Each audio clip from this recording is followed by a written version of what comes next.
Como é que é filmado a Fórmula 1? Você já se perguntou isso? Os equipamentos usados, o custo, quem filma, como filmam? Pois bem, já que o público é a alma da Fórmula 1 e não estamos falando das 400 pessoas que passaram pelas catracas dos últimos GPs que esse canal passou, e sim dos mais de 108 milhões de espectadores que, segundo o site Sports Pro Media, acompanharam aquela eletrizante final lá de 2021 em Abu Dhabi e viu essa nova era de carros em 2022. E essa parcela de público que não está em loco. Como levar o espetáculo a você aí no seu conforto, sem perrengues, embaixo do ar-condicionado? Como é que nós tá tranquilão com a vida, graças a Deus. Diferente de mim aí que passei perrengues atrás de corridas. Bom, todos conhecemos a expressão "o dinheiro faz o mundo girar". Pois bem, na Fórmula 1 não é diferente. Em 2022, a Fórmula 1 faturou cerca de 2,5 bilhões de dólares. Grande parte desse dinheiro acaba indo para as equipes, em forma de premiação e pagamentos. Outra grande fonte de renda das equipes são os patrocínios, que são tão bem pagos devido ao número de telespectadores aí. Patrocínios masters que decidem muitas vezes até as cores dos carros.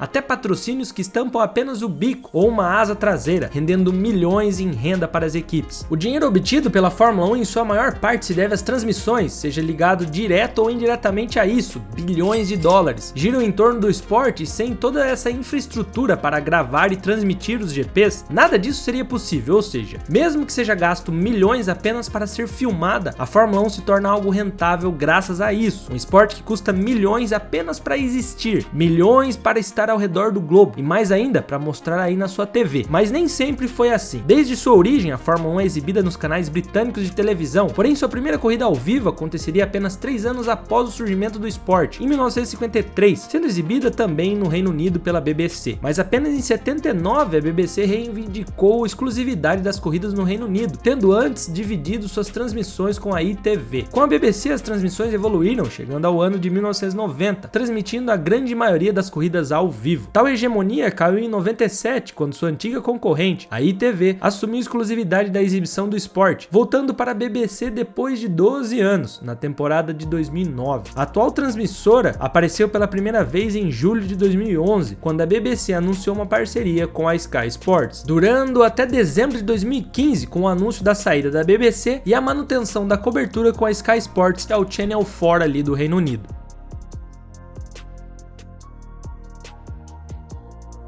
Categoria essa que na maior parte do tempo os carros estão a mais de 200 km por hora. É fácil imaginar a complexidade de filmagem e transmissões? Bom, para se ter uma ideia de como a evolução desta arte de filmar e chegar aos dias atuais com seus 126 ângulos diferentes de câmeras, um exército de pessoas para deixar tudo em ordem, voltamos às origens diferentes de ângulos de câmeras que conhecemos hoje. A câmera on-board foi vista pela primeira vez em um carro de Fórmula 1 em Nürburgring no ano de 1985, porém foi usada regularmente a partir de 1989. Outro ângulo que vem de longa data é o Helicam, situado em um helicóptero, uma câmera móvel que foi implementada no começo dos anos 90 ao esporte, proporcionando ângulos incríveis aos longos dos anos. Hoje são vistos os mais diversos tipos de câmeras, a mais diversa tecnologia. Se liga!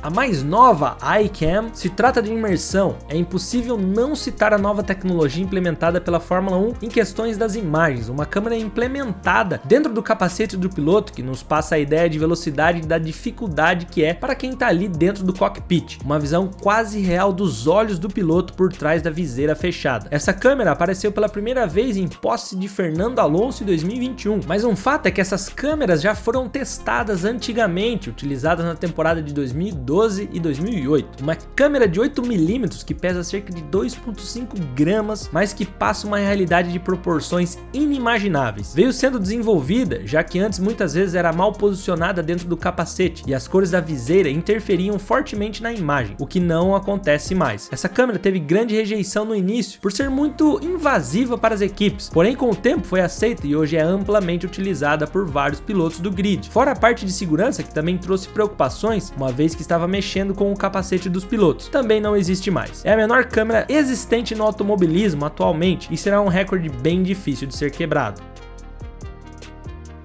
Aumentando um pouco a distância entre piloto e câmera, vamos para a câmera que chega mais perto da velocidade dos carros da Fórmula 1, tirando as que estão dispostas nos próprios carros. Entre 200 a 300 km por hora, temos as Helicams. A Helicam é uma câmera altamente potente presa em um helicóptero. Basicamente isso um dos itens mais caros de filmagem e que, como os carros, utilizam as sextas-feiras para treinar ângulos de filmagens, dando maior enfoque para o treino classificatório e corrida. Esta câmera está presa em uma barra fixa e é utilizada várias vezes na perseguição de carros ali ou na observação de ângulos específicos. Com 2 funcionários no veículo, um piloto e um controlador de câmera, o helicóptero roda o circuito durante toda a corrida. É plausível levantar o questionamento: por que a Fórmula 1 não utiliza drones ao invés de helicópteros? A resposta, no entanto, é: isso está provavelmente muito perto de acontecer. Com o avanço da tecnologia, foram desenvolvidos drones capazes de acompanhar a velocidade de um carro de Fórmula, o que não era possível até pouco tempo atrás. O problema é que tais drones não teriam bateria o suficiente para durar uma corrida inteira. Muito pelo contrário, a bateria desses drones hoje em seu pleno uso aí durariam entre míseros 10 a 15 minutos. Porém, acredita-se que com o avanço veloz da tecnologia, como ocorre em tudo no esporte, a troca de helicópteros por drones seja apenas uma questão de tempo. Eu acho que não vai demorar muito assim. É possível, aliás, em finais de semana específicos, ver a equipe de transmissão da Fórmula 1 testando esses tais drones, uma vez que os testes longe das telas de TV são curtos na pré-temporada. Eles precisam usar os GPs para testar a tecnologia aí contemporânea.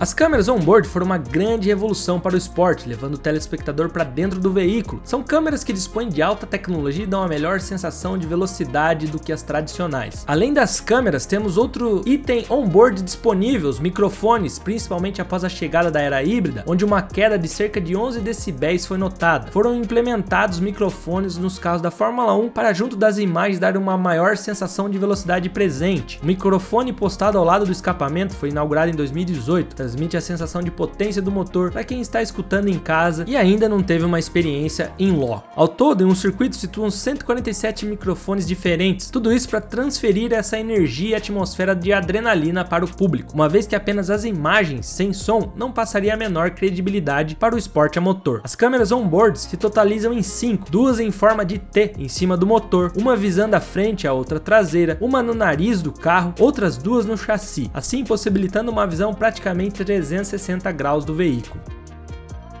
Cable Can, situada nas retas dos boxes, a Cable Can se move por cabos em toda a zona de pit lane, podendo chegar até 130 km, usando geralmente para acompanhar os veículos em seus pit stops durante a corrida ou na saída dos boxes ali durante os treinos e qualify. Trackside Cam são as câmeras convencionais posicionadas ao longo dos circuitos, muitas vezes separadas apenas por um guardrail dos carros, sempre em ângulos estratégicos, geralmente em curvas de baixa ou zonas de ultrapassagem. Por corrida são usados cerca de 25 dessas câmeras, cada uma com lentes que podem chegar até $250 mil e mais o gasto de quem opera. Podemos assim ter a dimensão do dinheiro gasto da Fórmula 1 apenas em transmitir o esporte. Além disso, temos a Slow Motion Cam, uma das maiores tecnologias em termos de filmagens. Claramente estaria presente na Fórmula 1. A Slow Motion Cam, a famosa câmera lenta aí para os brasileiros, sempre ajuda na observação de detalhes durante acontecimentos das corridas, como em acidentes ou toques, trazem sempre imagens impressionantes. Editor, bota na tela aí. Uma curiosidade desta câmera é o seu valor, que não é divulgado, uma Phantom V642, que é somente vendida para grandes empresas. Fora essas principais câmeras, temos vários outros ângulos, uma câmera alta na reta principal, postada sobre um guindaste, ao final da reta principal da corrida, câmeras embutidas na pista, geralmente nas zebras por onde os carros passam por cima, clássica no Grande Prêmio da Bélgica em Spa-Francorchamps, na famosa curva Eau Rouge. Temos também variadas câmeras soltas ali pelo circuito, como as câmeras nos pits que acompanham as paradas dos pilotos, mostrando o trabalho dos mecânicos ou até mesmo qualquer erro que possa definir uma corrida. Outra câmera importante é a que mostra ao público, passando a emoção do local para quem assiste de casa. Câmeras que demonstram a reação da torcida quando o piloto de casa passa ou quando algum acidente ocorre, e que a Band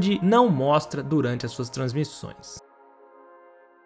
Centenas de câmeras, centenas de microfones, milhares de funcionários, tudo isso filmando 20 carros durante cerca de 2 horas. Tudo isso sem uma certa organização, de nada serviria para a transmissão, que passasse a real dimensão ali para os seus telespectadores. E o nome por trás dessa organização é Philip Huhook, o líder da equipe de produção da Fórmula 1. Ele comanda tudo e todos para enviar corretamente as imagens e sons para nossa casa. A produção é dividida em equipes, que são a equipe de replays, foca em observar imagens pontuais da corrida corrida, segura essas imagens, algo diferente ou inusitado que tenha acontecido fora do ao vivo e passe em um momento oportuno. Equipe de pista, focada na transmissão ao vivo, mantém sua observação na corrida em si, foca em disputas por posição, perseguições de carros, as reações dos pilotos, para passar ao vivo para o público que está rolando. Equipe feed, ajusta o que vemos em nossa televisão, combina com os replays e a pista, ajustando o melhor momento para ser utilizado por cada um. Ajusta também todos os outros ângulos de câmeras antes comentados nesse vídeo. Mas se temos todas essas equipes, o que o chefe faz? Bom, simples, ele ajusta tudo e tem a ordem final, ele decide os cortes que serão utilizados, em quais momentos serão utilizados, escolhe as câmeras, no que focar na sua equipe e como vai ser levado isso ao público. Outra questão a ser levantada é a história a ser mostrada. Em pistas com médias acima de 5 km, não é possível acompanhar todos os carros ao mesmo tempo, então o chefe de equipe tem também a missão de decidir qual história ele quer contar para o público que está assistindo. Muitas vezes é necessário escolher ou se mostra um pit stop que está acontecendo, ou uma perseguição no meio do pelotão, ou simplesmente mostrar quem está liderando por muito tempo à frente. Ou seja, o seu papel é ser um diretor de cinema ali ao vivo e a cores para te passar mais emoção.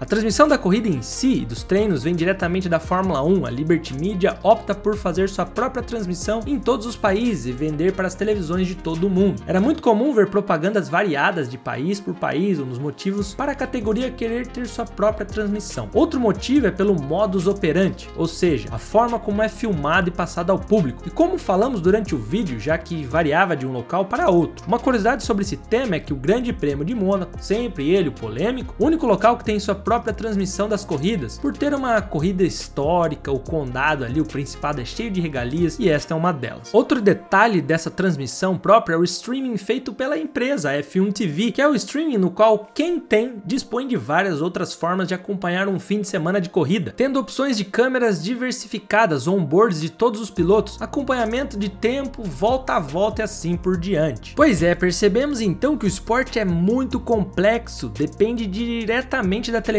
para continuar forte por tantos anos. Depende também de seus mais de 150 milhões de fãs por todo o globo, pois sem eles não seria nada rentável sua transmissão. Bom, agora quando aquele seu amigo chato vier e falar a Fórmula 1 é apenas 20 carros correndo em círculos, nem esporte é, tu mostra esse vídeo pra ele, pra esse cara chato. Mostra esses dados a ele, quem sabe quando ele ficar sabendo tudo o que está envolvido por trás e entender a complexidade do esporte, nos bastidores, apenas para chegar nas imagens e sons em nossas casas, talvez ele entenda e mude de ideia. A tendência atual é que tudo isso apenas cresça, uma vez que o esporte não para de bater recorde de públicos e de telespectadores, recordes de audiência em todas as televisões e vem chegando forte em um dos principais países em questão de automobilismo, os Estados Unidos, com 3 corridas de 2023 em diante. Quem diria que os americanos voltariam a estar atentos à Fórmula 1? Pois a relação nem sempre foi boa, viu? Vide aquele caso de 2005 em Indianápolis, a maior picaretagem e presepada da Fórmula 1. Bom, você não sabe do que eu tô falando? Calma que o vídeo tá começando em 5 segundos para você entender toda essa história maluca. Ah, e nossa loja online já tá no ar, o link tá na descrição.